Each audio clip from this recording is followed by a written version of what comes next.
Shalom saudara, perkenalkan nama saya Agus. Saya berasal dari kota Sampit. Saya bukan siapa-siapa, saya bukan pendeta besar, saya bukan seorang sarjana teologi. Saya cuma merespon panggilan Tuhan, yaitu untuk menyampaikan kabar baik. Menyampaikan kabar baik tidak harus selalu pendeta, tidak harus sarjana teologi. Semua orang bisa menyampaikan kabar baik.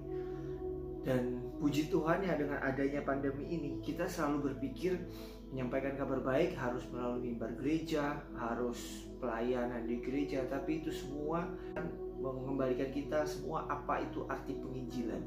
Semua orang bisa untuk menginjil, semua orang bisa untuk melakukan kabar baik. Mungkin juga ini yang ini juga yang mungkin dimaksudkan Tuhan Yesus di dalam Yohanes 14 ayat 12. Sesungguhnya aku berkata kepadamu, siapa yang percaya kepadaku, ia juga akan melakukan pekerjaan-pekerjaan yang kulakukan. Bahkan ia akan melakukan yang lebih besar daripada itu, karena aku pergi kepada Bapakku. Di sini Yesus mengatakan kita akan melakukan pekerjaan yang jauh lebih besar. Bukan berarti kita lebih hebat dari Yesus, bukan. Tapi yang dalam artian ketika Yesus berada di dunia ini, dia hanya bisa menjangkau daerah seputaran Israel, Samaria dan sekelilingnya.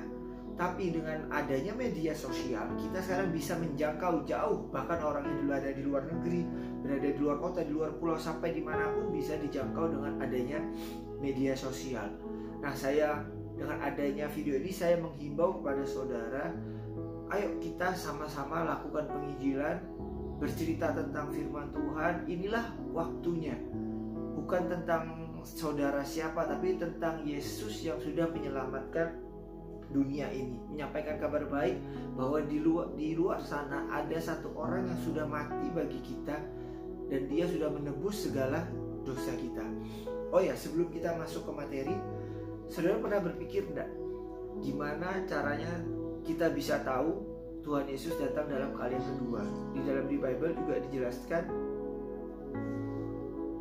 Di dalam Bible dijelaskan ketika Yesus datang dalam kali kedua, dia datang di Israel. Terus bagaimana caranya kita di Indonesia ini bisa tahu? Kalau dulu saya berpikiran, oh nanti Tuhan Yesus itu akan datang dalam bentuk yang sangat besar sehingga kita yang ada di Indonesia ini bisa lihat.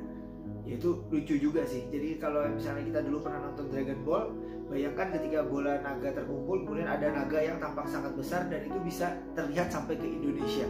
Ternyata tidak, saudara. Setelah dengan ada kemajuan perkembangan zaman, kita bisa tahu Yesus datang dalam kali kedua melalui apa? Melalui media sosial. Coba sebagai contoh, sekarang lagi ramai kerusuhan di Amerika. Kita yang ada di Indonesia ini bisa tahu dari mana? Dari media sosial, dari live Instagram, live Facebook, live YouTube, segala macam. Bahkan yang saat ini yang lagi ramai adalah peluncuran roket SpaceX.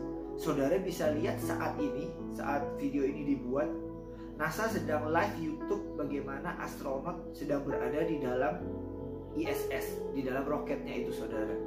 Oke, sekarang balik ke Bible. Jadi begini, saudara, sebelum kita menyampaikan kabar baik, kita harus tahu dulu apa yang kita sampaikan.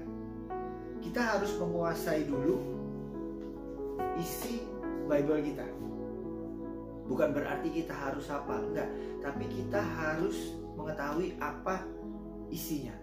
Isi Bible ini sebenarnya cuma dua, yaitu tentang Yesus Kristus, dan yang kedua tentang usaha penyelamatan Tuhan, inisiatif penyelamatan Tuhan untuk menyelamatkan manusia. Dan jadi dari Kejadian sampai Wahyu isinya cuma dua itu aja. Nah, pertama yang perlu kita bahas adalah mengapa kita perlu mempelajari Bible. Hal yang paling penting adalah supaya kita jangan asal percaya saja apa yang diomongkan para pengkhotbah. Dan ini juga berlaku untuk saya. Yang saudara dengar hari ini, jangan langsung percaya, tapi harus diuji dulu kebenarannya melalui Bible. Nanti saya akan sampaikan ayat-ayat, jangan langsung percaya dengan ayat yang saya sampaikan, tapi saudara harus baca lagi, renungkan, tanya Roh Kudus, benar gak sih apa yang Agus omongkan ini? Nah, itu yang goalnya Goalnya yang mau saya sampaikan hari ini adalah seperti itu. Saudara jangan hanya langsung percaya apa yang disampaikan para pengkhotbah. Kenapa? Karena roh kita, roh saya, roh saudara, dan roh pengkhotbah semua itu rohnya sama. Jadi di roh itu yang akan menerangkan kita isi Bible. Ayatnya di dalam Ibrani 8 ayat 10. Saya bacakan. Maka inilah perjanjian yang aku buat dengan Israel sesudah waktu itu, firman Tuhan. Aku akan menaruh hukum-hukumku ke dalam akal budi mereka dan akan menuliskannya pada hati mereka. Maka aku akan menjadi Elohim mereka dan mereka akan menjadi umatku. Mereka tidak akan lagi mengajar sesamanya atau saudaranya dengan mengatakan, "Kenalah Tuhan," sebab semua orang dari yang terkecil sampai yang terbesar mengenal aku. Sebab aku akan berbelas kasihan dan atas ketidakbenaran mereka dan tidak lagi mengingat dosa-dosa dan kejahatan mereka. Di ayat 11 sangat jelas dikatakan, mereka tidak akan lagi mengajar sesamanya atau saudaranya dengan mengatakan, "Kenalah Tuhan," sebab semua orang dari yang terkecil sampai yang terbesar akan mengenal aku. Jadi kita semua akan mengenal siapa itu Yesus dengan cara membaca Bible. Bible ini semua bercerita tentang Yesus, semua menuju kepada Yesus. Kalau di dalam perjanjian lama itu Yesusnya tersembunyi, tapi dalam perjanjian baru Yesusnya nampak dan kita bisa langsung ambil intinya. Membaca Bible itu sama seperti ini loh, saudara. Ketika dulu saudara pacaran, seorang laki-laki, seorang cowok dekatin ceweknya, otomatis kan dia PDKT. Dia akan cari tahu makanan kesukaannya apa, warna kesukaannya apa, hobinya apa, segala macam. Dia akan cari tahu. Nah, begitu juga dengan Bible. Ketika kita ngomongnya cinta Tuhan, tapi kita tidak mau mencari tahu apa yang Tuhan katakan atau apa yang Tuhan lakukan dalam hidup saudara di dalam Bible, itu kan berarti perlu ditanyakan, apakah benar saudara mencintai Yesus. Nah, balik lagi ke pacaran, contohnya kalau misalnya saudara cuma mendengar dari kata pengkhotbah, sama seperti ini, saudara mendekati perempuan, tapi saudara cari tahu tentang perempuan itu melalui teman baiknya misalnya, dan belum tentu informasinya itu akurat. Nah, sama seperti itu, lebih baik kita mencari tahu langsung apa yang Tuhan lakukan, apa yang Yesus lakukan, dan kita menemukan semuanya di dalam Bible, dan Roh Kudus yang akan menuntun kita. Kemudian yang kedua, mengapa kita mempelajari Bible? Supaya iman kita semakin dikuatkan. Di Roma 10 ayat 17. Jadi iman datang dari pendengaran, dan pendengaran akan firman Kristus. Jadi fokusnya adalah Kristus. Fokusnya selalu Kristus. Mulai dari Kejadian sampai Wahyu, fokusnya selalu Kristus. Nanti kita akan bahas bagaimana caranya menemukan Kristus di dalam perjanjian lama, bagaimana menemukan Kristus di dalam perjanjian baru. Hari ini kita akan bahas, di video pertama ini akan kita bahas. Setelah nanti kita paham bagaimana cara membaca Alkitab dengan benar, baru kita akan masuk ke dalam Bible. Kita akan bahas Bible mulai dari Kejadian 1 sampai kepada Wahyu. Kita akan bahas semua. Tapi saya tidak akan bahas urut. Saya yang akan bahas adalah apa yang saya dapatkan. Nah, ketika saudara membaca Bible, kemudian saudara mendapatkan sesuatu, boleh tulis nanti di dalam kolom komentar. Tulis, oh, contohnya misalnya saya mendapatkan di Kejadian 3 ayat 3, misalnya saya mendapatkan Yesusnya seperti ini misalnya. Nah, itu boleh tulis di dalam kolom komentar. Atau kalau misalnya saudara bingung dalam membaca perjanjian lama, saudara bisa tanya ke pendeta lokal saudara atau ke sarjana teologi. Atau mungkin kalau saudara mau berdiskusi dengan saya, bisa juga DM Instagram saya, Agus Pranajaya 1, nanti akan saya tampilkan di video. Bisa DM, nanti saya juga bisa kasih nomor WA, kita bisa berdiskusi. Sekali lagi ingat ya, berdiskusi, bukan berdebat. Jadi saya ceritakan yang saya tahu, saudara juga ceritakan yang saudara tahu. Jadi kita saling membangun di dalam pengenalan akan firman Kristus. Nah, balik lagi, supaya iman kita dikuatkan. Dengan kita membaca firman Tuhan, kita mengerti firman Tuhan, iman kita dikuatkan. Bahkan di tengah pandemi seperti ini, yang tidak bisa diruntuhkan yaitu firman Tuhan, karena dia bersifat kekal. Oke, yang kedua pertama tadi mengapa kita mempelajari Bible. Terus yang kedua, semua isi Bible adalah tentang Kristus dan rencana penebusan Tuhan kepada manusia mulai dari Adam sampai kepada kita. Di Yohanes 5 ayat 39 ini membuktikan kalau semua Bible itu berisi tentang Yesus. Di Yohanes 5 ayat 39, kamu menyelidiki kitab suci karena kamu menyangka akan memperoleh hidup kekal dari dalamnya. Kitab suci itu memberi kesaksian tentang aku. Ini Yesus sendiri yang mengatakan, kitab suci memberi kesaksian tentang aku atau tentang Yesus. Jadi semua kitab suci, dalam artian ini ketika Yesus berbicara ini, dia masih di bangsa Israel. Kitab suci yang dimaksud itu adalah hukum Taurat.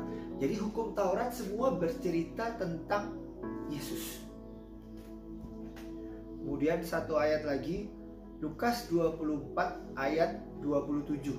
Lalu dia menjelaskan kepada mereka hal-hal mengenai dirinya di dalam kitab, dimulai dari kitab Musa dan kitab para nabi.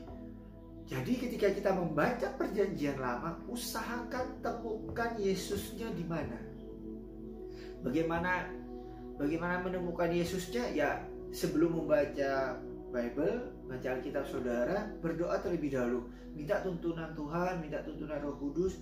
Katakan sama Roh Kudus, ya Roh Kudus, tuntun aku supaya bisa menemukan Yesus di dalam perjanjian lama.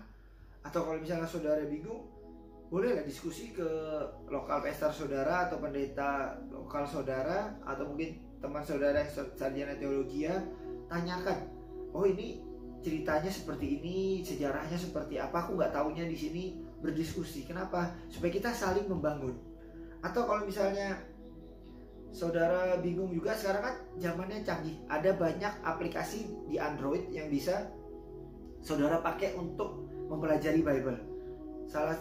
Di sini saya akan kasih, itu ada sekitar 5 aplikasi yang bisa membantu saudara. Yang pertama Alkitab, ya jelas lah Alkitab jelas, tapi di dalam Alkitab itu ada banyak terjemahannya. Jangan cuma ambil satu terjemahan saja, jangan cuma ambil dari LAI saja. Seperti yang saya punya LAI, saya punya ILT, saya juga punya ini IMB, Indonesia Modern Bible. Ini yang terjemahannya hampir mirip dengan bahasa aslinya. Atau kalau saudara bisa bahasa Inggris, saudara bisa download AMP, Amplified Bible, atau NKJV, New King James, atau ESV, English Standard Version, atau Darby. Itu semua bisa saudara download gratis di dalam Alkitab. Kemudian aplikasi kedua, Alkipedia. Alkipedia ini bercerita tentang kalau saudara pernah dengan ensiklopedia, nah Alkipedia ini ensiklopedianya Alkitab. Jadi dia bercerita tentang sejarah, bercerita tentang latar belakang penulisan, latar belakang masyarakat saat itu, semua dijelaskan di dalam Alkipedia. Kemudian Kamus Alkitab. Kamus Alkitab, kalau misalnya saudara bingung istilah tertentu atau mungkin untuk mencari arti nama, bisa saudara pakai Kamus Alkitab. Terus yang keempat, tafsiran. Tafsiran ini jadi orang-orang akan menafsirkan banyak, ada berbagai macam tafsiran. Saudara bisa baca semua dan saudara bisa tahu, oh ternyata maksudnya seperti ini. Terus yang kelima, ada namanya aplikasi My Sword Bible. Nah, My Sword Bible ini pilih yang KJV, kemudian di situ ada bahasa aslinya. Jadi saudara bisa tahu bahasa aslinya apa, saudara bisa mengerti, oh ternyata artinya seperti ini. Sebagai contoh, saudara tahu cerita tentang Yosua dan Kaleb. Nah, Yosua itu artinya Yesua, artinya penyelamat. Nah, itu juga cerita Yosua Kaleb itu mencerminkan tentang Yesus. Yosua itu Yesus, Kaleb itu kita dibawa masuk ke dalam tanah perjanjian. Nah, itu sebagai contoh ketika kita mengetahui bahasa aslinya. Itu untuk membaca perjanjian lama. Terus untuk membaca perjanjian baru, saya ada punya beberapa tips, yaitu lihat siapa penulisnya. Karena setiap penulis itu mempunyai karakter masing-masing, gaya penulisan yang berbeda, latar belakang berbeda, dan dari situ kita bisa tahu maksud tujuan dia menulis ini apa. Kemudian yang kedua, kepada siapa tulisan ini ditujukan. Seperti kayak surat Paulus, dia menunjukkan kepada Korintus, Galatia, Efesus, kepada Timotius, macam-macam. Kemudian bagaimana dengan kondisi si penerimanya saat itu. Nah, dari ketiga pertanyaan ini, dari mana kita bisa tahu? Ya dari aplikasi yang sudah saya sebutkan sebelumnya. Saudara bisa baca di situ, bisa searching di situ, saudara akan menemukan jawabannya di situ. Jadi kita bisa tahu tidak semua tulisan itu ditujukan untuk kita. Sebagai contoh, saya akan ambil ayat ini. Matius 4 ayat 9. Dan ia berkata kepadanya, aku akan memberikan semua ini kepadamu jika engkau sujud menyembahku. Ada amin? Nah, kalau saudara yang bilang amin, itu berarti ketahuan belum pernah baca Bible-nya. Saudara tahu cerita Matius 4 ayat 9 ini diambil ketika Yesus sedang dicobai di padang gurun. Dan yang mengatakan ayat 9 ini adalah si iblis. Iblis sedang mencoba Yesus dengan mengatakan, jika engkau menyembah aku, maka aku akan memberikan semuanya kepadamu jika engkau sujud menyembahku. Nah, itu bahayanya saudara. Kalau saudara tidak pernah mempelajari Bible, saudara kan selalu berkata amin, amin, amin, padahal saudara tidak tahu isinya, tidak tahu mengerti bagaimana ini ditujukan, bagaimana cara memahaminya. Itulah pentingnya kita memahami Bible. Oke, baik saudara, itu tadi yang bisa kita lakukan ketika kita membaca Bible. Ini video pertama. Kenapa ini penting? Menurut saya ini penting supaya kita tidak salah dalam membaca Bible, dalam menafsirkan Bible, dalam mencari Yesus di dalam Bible kita. Nanti berikutnya kita akan bertemu lagi di video-video selanjutnya. Kita akan bahas mulai dari Kejadian 1 sampai kepada Wahyu. Kita akan bahas semua. Saya berharap ini merupakan langkah kecil yang saya lakukan, tapi saya berharap ini bisa menjadi penginjalan untuk banyak orang, menjadi berkat banyak orang. Jika saudara terberkati dengan video ini, boleh bagikan ini kepada rekan-rekan yang lain, kepada saudara-saudara yang lain, supaya kita semua bisa belajar memahami Alkitab lebih lagi. Tuhan Yesus memberkati.